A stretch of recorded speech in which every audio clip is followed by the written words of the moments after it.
Paling susahnya Andri Hakim pernah sesusah apa gitu? Rekening gue pernah cuma 18.000 sama 30.000 pernah, bro. Ya nggak mungkin, karena gini, gue tahu Mungkin. Andri Hakim itu bokapnya itu ya guys, buat banyak yang nggak tahu tuh punya 2 IPO company ya. Betul. Nah, Betul. punya 2 IPO company bro. Betul. Gimana bro? Kalau gue gengsi, gue orangnya nggak pernah mau ngemis. Susah apapun, gue mendingan mati daripada gue harus ngemis. Ya. Gue nggak mau minta sama orang tua, nggak mau. Oke. Maksudnya udah dihina-hina juga ya. Gue udah sekolah, gue dulu nggak, bokap gue kan nggak sekolah ya. Bokap gue nggak sekolah bisa punya perusahaan gede. Masa gue sekolah udah di sekolahin sampai S2, gue nggak bisa sih cari duit gitu loh. Ya, ya. Jadi gengsi lah. Gue jadi nggak minta. Nah karena gue bisnisnya pinjem bank gitu ya. Nah ini lu ngejar-ngejaran sama utang bro. Ya.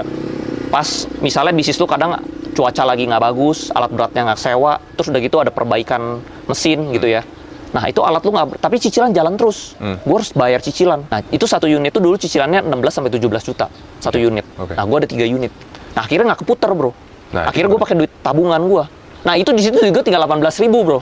Itu yang orang-orang nggak tahu. Itu stresnya setengah mati bro. Itu bro. Stres. Itu umur berapa? Baru umur 22 kali ya. Waduh. 22 bro, susah setengah mati. Nah akhirnya gue ada saudara gue, akhirnya kita makan bareng lah di warung waktu itu.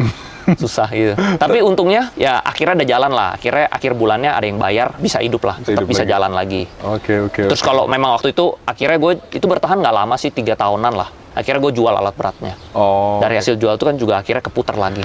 Lu tetap bisa find a way lah. Namanya udah kepepet, lu pasti find a way bro.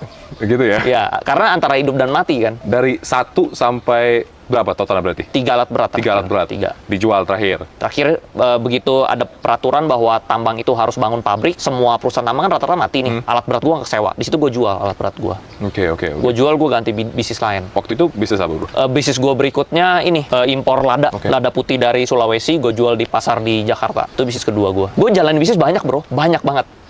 Lu canvassing dong berarti waktu Ada itu? gua mungkin dari sampai perjalanan gua dari umur 21 itu sampai sekarang mungkin 20-an bidang bisnis ada gua jalanin. Demi apa lu? Restoran pernah, kafe pernah, semualah apa aja gua kerjain, bro. Apa aja bro? Apa aja. Apa aja bro? Bener-bener apa aja.